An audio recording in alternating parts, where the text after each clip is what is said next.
کیا actually resolve ہونے کی طرف جائیں گے؟ نظر آئے گا کچھ اس طرح کا؟ نہیں، میرا خیال ہے کہ یہ فاٹا کے حوالے سے ہم اس کے لیے بڑا قبل از وقت ہے یہ کہنا ہے، کیونکہ یہ معاملہ بھی اتنی آسانی سے سیٹل ڈاؤن نہیں ہوگا. اور کوئی بھی صبح اپنی مرضی سے اپنے کیا کہنا چاہیے وہ جو ایک ان کا پگی بینک ہوتا ہے اس میں سے بجٹ نکال کے کسی اور کو دینا ان کے لیے بالکل پاسبل نہیں، کیونکہ یہ NFC جو ہے وہ ٹپکلی صوبے کا حصہ ہوتا ہے. تو کس طریقے سے اب آپ KP گورنمنٹ کو کنونس کرتے ہیں کہ اب ایک وفاق کے اوپر ذمہ داری ہوگی. لیکن دوسری چیز اگر ہم دیکھیں آفریدی صاحب کی، تو میرا خیال یہ ہے کہ ان کو بھی یہ سوچنا پڑے گا کہ وہ جس ٹریک کے اوپر چل رہے ہیں وہ کتنے دن اور چل سکیں گے، اور جس طرح سے وہ چل رہے ہیں اگر اس طرح چلتے رہے. اگر انہوں نے تھوڑا یو ٹرن لینے کی کوشش کی جو ہے کرتے ہیں نارمل لوگ، تو پھر شاید بہتر ہو جائے ان کے لیے کچھ.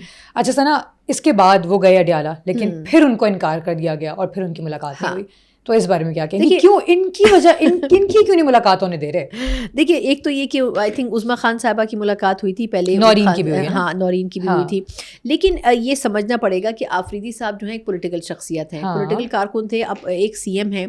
ان کی ملاقات خان صاحب سے ضروری نہیں ہے کہ کروائی جائے. میں نے پہلے بھی ایک بات کہی تھی کہ ہو سکتا ہے دسمبر کیوں ضروری نہیں ہے، میں یہ بھی پوچھنا چاہوں گی. میں یہ سمجھتی ہوں کہ دیکھیں وہ جو ایک سیاسی گفتگو ہے، دیکھیں یہ بات اب کھل کر سامنے آ گئی ہے کہ گورنمنٹ کو بڑا مسئلہ ہے اس پولیٹیکل کنورزیشن سے یا ٹاک سے جو کہ باہر آ کے کی جاتی ہے. خان صاحب ایک میسج دیتے ہیں اور میسج باہر آ کے کنوے ہوتا ہے. اب یہ ایک موقع دیا گیا ہے ان کی بہنوں کو کہ آپ خاموشی سے ملاقات کریں. جب عظمیٰ صاحبہ سب سے پہلے ملی تھی تو ان سے یہ کنسنٹ لی گئی تھی باقاعدہ کہ آپ خان صاحب سے ملنے جا رہی ہیں، لیکن باہر آ کر آپ نے کوئی سیاسی گفتگو نہیں کرنی ہے. وہ باہر آئی تھی، انہوں نے مختصر بات کی تھی کہ خان صاحب صحت مند ہیں، اور اس کے ساتھ انہوں نے کچھ سخت باتیں بھی کی تھی. لیکن یہ موقع کچھ ہی مرتبہ دیا جائے گا، یہ موقع زیادہ نہیں، کیونکہ انہوں نے عاصم منیر صاحب اور باقی شخصیات پر بڑا کھل کے کرٹیسزم کیا جو نہیں بنتا تھا. تو میرا خیال یہ ہے کہ اگر وہ اسی طرح کرتے رہیں گے تو پھر ان ملاقاتوں کے اوپر مکمل پابندی جو ہے وہ عائد کر دی جائے گی. اچھا، اس کے علاوہ ابھی ہم نے دیکھا، ابھی جب نورین نیازی نے ملاقات کی، اس کے بعد جب وہ باہر آئیں، باہر آ کے جو بھی بات کی، اس کے بعد ٹویٹس کا سلسلہ شروع ہو گیا، جو ہمیشہ سے جس چیز کا خدشہ ہوتا ہے نا کہ انتشار پھیلے گا اور یہ سب کچھ ہو رہا ہوگا. سو یہ ہوا. اب اس سے کیا آپ کو لگتا ہے، اب پہلا سوال تو یہ بنتا ہے کہ کیا واقعی عمران خان اس طرح کی باتیں کرتے ہوں گے جو ٹویٹس کے نظر میں ہمارے سامنے آتی ہیں؟ نمبر 1. نمبر 2 یہ کہ کیا ان لوگوں کو آئیڈیا نہیں ہے کہ ان ٹویٹس سے ان کی اپنی پارٹی کا کتنا نقصان ہوگا؟ دیکھیں، جب خان صاحب کی سیاسی شخصیات سے ملاقات الاؤڈ تھی، اس وقت جو پولیٹیکل پارٹیز کے لوگ اندر جاتے تھے جو خان صاحب سے ملاقاتیں کرتے تھے، اس میں 2 بڑے واضح گروپ تھے. کچھ ایسے تھے جو کہ خان صاحب کو غلط مشورہ دیتے تھے، جو کہ پارٹی کو اشتعال انگیزی کی طرف لے کے جاتا ہے. کچھ ایسے لوگ تھے جو کہ کہتے تھے کہ اس قسم کی سیاست جو ہے وہ PTI کے لیے نقصان دہ ہوگی، لیکن ان کی آواز دب جاتی تھی. پھر یہ سلسلہ تبدیل ہوا اور وہ جو اشتعال انگیزی والی شخصیات تھیں ان کا داخلہ بند کر دیا گیا. پھر وہ لوگ جب کیسز کی ہیئرنگز ہونے لگی تو اس کے دوران ان سے ملنے کی کوشش کرنے لگے. لیکن جو تھوڑی سی سین ایڈوائز دینے والے لوگ تھے ان کو موقع دیا گیا، لیکن خان صاحب نے ان کی گفتگو کو انٹرٹین نہیں کیا. ایک بات. دوسری بات یہ ہے کہ یہ اگر یہ جو اس وقت ٹویٹس ہو رہی ہیں اور جو ماحول بن رہا ہے، خان صاحب کو بھی انڈرسٹینڈنگ ہے، ان کو یہ لگتا ہے کہ شاید دسمبر میں جو کچھ پلان کر رہے ہیں اگر وہ اس کو ایگزیکیوٹ کر لیتے ہیں، اگر وہ ایگزیکیوٹ کر لیتے ہیں تو ملک بالکل یکسر تبدیل ہو جائے گا. میرا خیال ہے کہ ایسا نہیں کرنا چاہیے. آج اگر آپ کے اوپر ملاقاتوں پر پابندی لگا دی جائے تو آپ کیا کریں گے؟ آپ کیسے کنوے کریں گے اپنے کارکنوں کو یا اپنی دسمبر کا جو بھی پلان ہے وہ تو وہ آپ کیسے کمیونیکیٹ کریں گے جب آپ ان سے مل ہی نہیں پائیں گے؟ تو آئی تھنک خان صاحب کو یہ انڈرسٹینڈنگ دینے کے لیے بڑا ضروری ہے. بھی یہ ہو رہا ہے کہ خان صاحب سے جب بشریٰ بی بی صاحبہ کی بھی ملاقات کروائی گئی اور ان کی بہن کی بھی، تو انہوں نے زیادہ تر خان صاحب کی گفتگو سنی بجائے اس کے کہ وہ ان کو انڈرسٹینڈ کرواتی کہ باہر کیا چل رہا ہے. لیکن زیادہ تر خان صاحب نے اپنے مسائل ان کے سامنے بیان کیے کہ یہ ایشوز ان کے ساتھ ہو رہے ہیں. اور دیکھیں جو چیز انہوں نے گفتگو میں بیان کی وہی ہم ٹویٹس میں اس بیانیے کو پھیلتا ہوا دیکھ رہے ہیں. اور میرا خیال ہے کہ ماحول اسی طرف جا رہا ہے کہ یہ ایشو اب ریزالو ہوتا ہوا سامنے نہیں آ رہا. بالکل نہیں. اور آپ کو کیا لگتا ہے کہ عمران خان صاحب جو ہیں وہ یہ ساری باتیں اس لیے کر رہے ہیں just to get out of it, یہ ڈیسپریٹ ہو رہے ہیں وہ بھی ان سب چیزوں کے لیے، یا یہ جو دسمبر کا انہوں نے پورا پلان کیا ہوا ہے اس سب چیزوں کے لیے، اس لیے اس طرح کی باتیں کر رہے ہیں؟ میرا خیال ہے کہ خان صاحب کے اپنے ذہن میں ایک پلان موجود ہے کہ دسمبر میں اگر یہ چیزیں سیٹل ڈاؤن ہوتی ہیں تو ٹھیک، ادروائز پھر وہ کسی ایسے اگریسو اسٹیپ کی طرف جائیں گے جو کہ وفاق افورڈ نہیں کر سکتا. اب دیکھیں اس کا الٹیمیٹ سولوشن یہی ہوگا کہ خان صاحب کو پھر کسی سے ملنے نہیں دیا جائے گا، کیونکہ جو انسٹرکشنز آ رہی ہیں وہ تو جیل کے اندر سے آ رہی ہیں. اچھا ویسے نا ایک اور چیز بھی ہے نا بڑی امپورٹنٹ، اور وہ یہ کہ ہم لوگ دیکھتے تھے جیسے پہلے فارن کنٹریز کے اندر PTI کا بڑا رجحان ہوتا تھا نا، لیکن اب وہاں پہ بھی تھوڑا کم ہوتا جا رہا ہے. تو کیا یہ بھی ایک ڈیسپریشن کی وجہ ہو سکتی ہے کہ باہر کے ممالک میں بھی اب وہ سپورٹ نہیں دی جا رہی پی ٹی آئی کو جو پہلے ملتی تھی, جس کی وجہ سے وہ یہ سب کچھ کر رہے ہیں. اچھا دیکھیں, ایک تو یہ کہ پی ٹی آئی کا جو فالوور ہے نا, کسی بھی جماعت کا فالوور ہے, میں سمجھتی ہوں کہ اس میں ہمیں تھوڑا کلیئر ہونا چاہیے کہ کچھ جو فالوورز ہوتے ہیں وہ سائلنٹ فالوورز ہوتے ہیں, جس طرح کچھ سائلنٹ ووٹر ہوتے ہیں جو آپ کو ووٹ کے دن پتہ چلتا ہے کہ ان کا مائنڈ سیٹ کیا ہے, اور وہ مائنڈ سیٹ تبدیل کرتے رہتے ہیں, اور شاید وہ کوئی بات منہ سے نہیں کریں گے لیکن وہ ووٹ کے ذریعے کرتے ہیں. اب یہ جو باہر کی کمیونٹی ہے یہ ایک نیوٹرل کمیونٹی ہے, مطلب یہ پاکستان کے اندر دیکھ رہے ہیں کہ کیا ہو رہا ہے, ان کا جھکاؤ پہلے کسی ایک جماعت کی طرف ہوگا, اب عرصے سے کچھ پاکستان تحریک انصاف کی طرف بھی ہوگا, لیکن یہ باہر بیٹھ کر دیکھ رہے ہیں کہ پاکستان کے اندر چل کیا رہا ہے. تو اگر سسٹم کو آپ نے چلتے رہنے دینا تو پھر پاکستان تحریک انصاف جو اشتعال انگیزی کی طرف جانا چاہتی ہے اس کو روکنا ضروری ہے, اور اس کی بنیادی وجہ یہ ہے کہ آپ جلسے, جلوس, احتجاج, ان تمام ایکٹیویٹیز میں آپ کارکنوں کو باہر نکالتے ہیں, پھر ان کے ساتھ جو سلوک ہوتا ہے وہ تمام چیزیں وہ ایک نیوٹرل پرسنالٹی یا ایک سیکٹر کے طور پر وہ اس کو آبزرو کر رہے ہیں, اور اسی وجہ سے وہ شاید سمجھتے ہیں کہ جس ٹریک کے اوپر پی ٹی آئی اپنے کارکنوں کو لے کے جانا چاہتی ہے وہ درست نہیں ہے.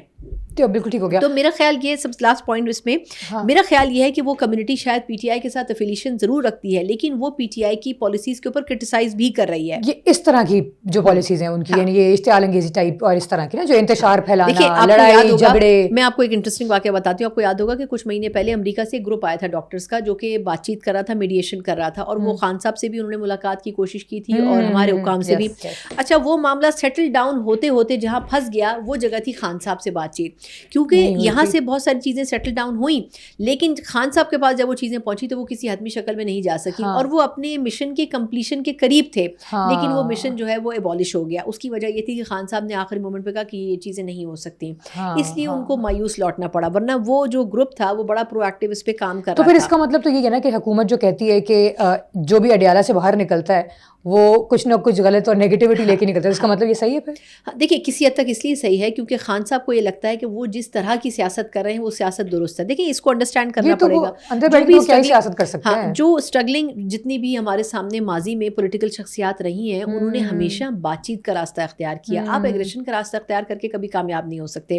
ایک طرف آپ کو یہ بھی دیکھنا ہوگا کہ ملک اس وقت کس سچویشن سے گزر رہا ہے, دوسری طرف آپ یو آر باؤنڈ, آپ تو اندر ہی ہو نا, تو مطلب یو آر باؤنڈ, آپ تو کچھ کر بھی نہیں سکتے. اس کے باوجود اگر آپ اگریشن دکھاؤ گے تو پھر تو کیا ہی فائدہ ہے. ہاں لیکن اپنا آئی تھنک خان صاحب سے اس وقت ضروری ہے کہ خان صاحب کو ایسے لوگوں سے ملنے دیا جائے. اگر تو ان ملاقاتوں پر اس وقت اگر پابندی نہیں لگتی تو ایسے لوگوں سے جو ان کو یہ بتائیں کہ باہر رہ کر ہمیں معاملات کو ہینڈل کرنے دیں. جس طرح خان صاحب نے ایک مختصر کمیٹی بنانے کی بات کی ہے سلمان اکرم راجہ صاحب سے کہ آپ پولیٹیکل کمیٹی کو ڈیزالو کر دیں اور آپ ایک مختصر کمیٹی بنائیں جو کہ پارٹی کے امور چلائے. اب مسئلہ یہ ہے کہ سلمان اکرم راجہ صاحب کو کتنے لوگ سیکرٹری جنرل کے طور پر اون کرتے ہیں, یہ بھی ایک بڑا سوال ہے. پھر یہ کہ ان کی تعیناتی ہو گئی, لیکن آج تک ان کی تعیناتی اس لیے کنٹروورشل ہے کیونکہ اس کا نوٹیفیکیشن نہیں جاری ہو سکا, اور ابھی تک جو ہے وہ سیکرٹری جنرل آفیشیلی نہیں کہلائے جا سکتے. مروت صاحب یہ بات بڑی مرتبہ ان کو تو مانتا بھی نہیں ہے نا. اب دیکھیں نا, جب ایک ایسی شخصیت جو کہ پارٹی کے سیکرٹری جنرل ہیں, آفیشیلی نوٹیفائڈ نہیں ہے, اور ان کو یہ کہا گیا ہے کہ آپ ایک چھوٹی سی کمیٹی بنائیں اور آپ اس کمیٹی کو لے کر چلیں, تو پھر ان ڈیسیجنس کو اون کون کرے گا. تو میرا خیال یہ ہے کہ کچھ فیصلے خود بھی غلط کر رہے ہیں. یہ ماننے والی بات ہے کہ بیرسٹر گوھر صاحب نے بہت ایفرٹ کیا اور ان کی بہنوں کے ملنے کے لیے راہ ہموار کی, کیونکہ وہ ایک بڑی سمجھدار شخصیت ہیں, لیکن بیرسٹر گوھر صاحب جو ہیں ان کی بات تو سنی نہیں جاتی, نہ کارخانے میں وہ طوطی کی طرح ہیں. تو اس لیے پھر میرا خیال ہے کہ خان صاحب کے ساتھ ایسی ہی شخصیات کو ملنے دیا جائے جو ان کو سمجھا سکیں کہ جس جگہ جس پوائنٹ پر وہ لے کے جانا چاہ رہے ہیں پی ٹی آئی کو, وہ خود بھی ختم ہو سکتے ہیں اور وہ پارٹی بھی ختم ہو سکتی ہے. لیکن مسئلہ یہ ہے نا کہ سمجھ نہیں, ان کو تو ملنے دیا نہیں جاتا نا, ان سے شاید وہ خود بھی ملنے کے لیے تیار نہیں ہے جو ان کو سمجھانے کے لیے اندر جائیں گے. خان صاحب شاید انہیں لوگوں سے ملنا چاہتے ہیں جن کو وہ اپنی باتیں کنوے کر کے اور آگے یہ سب کچھ ہو سکے. وہ اس وقت صرف اپنی بہنوں پر ٹرسٹ کرتے ہیں, مجھے ایسے لگتا ہے, کیونکہ دیکھیں جو میسیجز ہیں نا وہ میسیجز کس کے تھرو باہر آتے ہیں. ہم نے دیکھا تھا کہ بیرسٹر گوھر صاحب یا مختلف لائرز بھی ان سے ملتے تھے, لیکن جو پولیٹیکل ڈیسیجنز ہوتے تھے وہ علیمہ صاحبہ ہی باہر آ کے اناؤنس کر رہی ہوتی تھی. ایسا کیوں؟ یہی تو میں آپ سے یہ تو سوال پوچھتی, آپ کو لگتا ہے کہ وہ واقعی یہ باتیں کرتے ہوں گے؟ یہ تو نہیں, آئی تھنک وہ اسی لیے کی جاتی تھی کہ جو وہ کہہ رہے ہیں وہ منوئن جو ہے وہ آگے فارورڈ ہو, اس میں کوئی تبدیلی نہ ہو, اس کو ٹون ڈاؤن نہ کیا جائے, اس کو تھوڑا سا ٹویک نہ کیا جائے.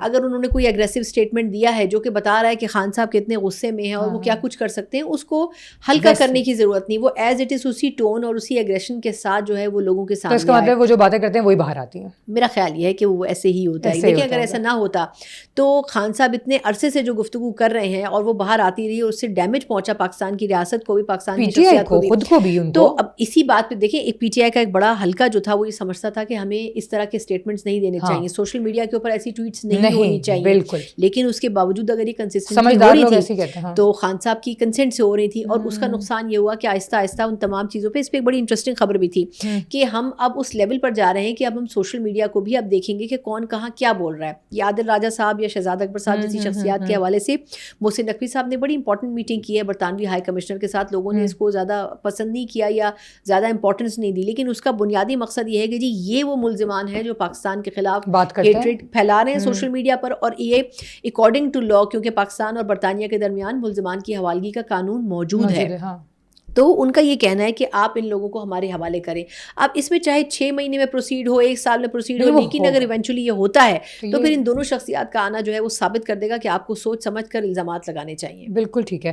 اور اینڈ پہ تھوڑا فیصل وارڈا کی ٹویٹ جو ہے اس پہ ڈسکس کرتے ہیں. وہ تو ایسے غصہ ان کا تو نکلا ہے باہر. دیکھیے میں یہ کہتی ہوں کہ جس میں بھی پی ٹی آئی کے جراثیم رہے ہیں نا وہ ہمیشہ اتنا ہی سخت بات کرے گا. مطلب میرا یہ اپنا ذاتی جو ہے نا وہ ایک فیل ہے. تو میرا خیال ہے وہ فیصل وارڈا صاحب کے اندر سے، وہ خود پی ٹی آئی سے نکل گئے لیکن ان کے اندر سے پی ٹی آئی نہیں نکل سکی. ایگزیکٹلی میں بھی یہی کہہ رہی تھی. تو میرا خیال ہے کہ وہ جو بات کہہ رہے ہیں وہ درست بھی ہے، اور ان کا یہ کہنا ہے کہ اگر آپ نے اپنے آپ کو نہیں سدھارا تو پھر ہر قسم کی ملاقاتوں کے اوپر ان لمیٹڈ ٹائم کے لیے پابندی ہوگی. پھر چاہے آپ جو مرضی کریں، شور مچائیں، روئیں پیٹیں، جتنی مرضی احتجاج کریں، لیکن پاکستان میں تو اس سے کوئی فرق نہیں پڑتا. چھوٹی سی بات تھی انہوں نے اور جو کہی ہے ایگزیکٹلی. لیکن وہ سخت ٹویٹ ہے، میں اس کے الفاظ کو کوٹ نہیں کروں گی، لیکن انہوں نے ایک بڑا کلیئر میسج دیا، اور اس کے اوپر سمجھنے کی ضرورت ہے پی ٹی آئی کو کہ اگر یہ نہیں فالو ہوا تو پھر یہ تمام جو ہے، دیکھیں ابھی ایک انسانی بنیاد کے اوپر ان کی بہنوں سے ملاقات الاؤ کی گئی ہے، لیکن قانون بھی کیا کرے. اگر کورٹ میں یہ فیصلہ ہوا ہے کہ آپ ان کی بہنوں سے یا ان کو کسی سی ایم سے صوبے کے ملنے دیں، لیکن اگر وہ پولیٹیکل گفتگو کریں گے، وہ ہمارے آرمی چیف کو، فیلڈ مارشل کو کرٹیسائز کریں گے، وزیر اعظم کو کرٹیسائز کریں گے، تو سرکار بھی عدالت پہنچ جائے گی، اور وہ یہ کہیں گے کہ دیکھیں جی یہ آن ریکارڈ ان کی کنورزیشن ہے. تو اگر یہ اسی قسم کی گفتگو کریں گے تو ہم الاؤ نہیں کریں گے. جیسے آپ رائٹ رکھتے ہیں، جیسے وہ رائٹ رکھتے ہیں ایسے یہ بھی رائٹ رکھتے ہیں، تو عدالت پھر ان کو انٹرٹین نہیں کرے گی، عدالت پھر سرکار کے ساتھ کھڑی ہوگی. تو میرا خیال ہے کہ یہ ان کو انڈرسٹینڈ کرنا بڑا ضروری ہے. بڑے طریقے کے ساتھ انہوں نے اس سے پہلے بھی 1-2 دفعہ یہ بات کی تھی، اور انہوں نے بڑا کلیئر اب یہ میسج کنوے کر دیا کہ آپ کو یقیناً اپنا قبلہ جو ہے وہ درست کرنا ہوگا. اگر نہیں کریں گے تو پھر زبردستی کر دیا جائے گا. یہی ہو سکتا ہے. چلیں، بہت شکریہ ثنا آپ کے وقت کا. پوڈ کاسٹ کا وقت ختم ہوا ہے، مجھے اجازت دیجیے. ملاقات ہوگی کل کے پوڈ کاسٹ میں. اپنا خیال رکھیے گا. اللہ حافظ.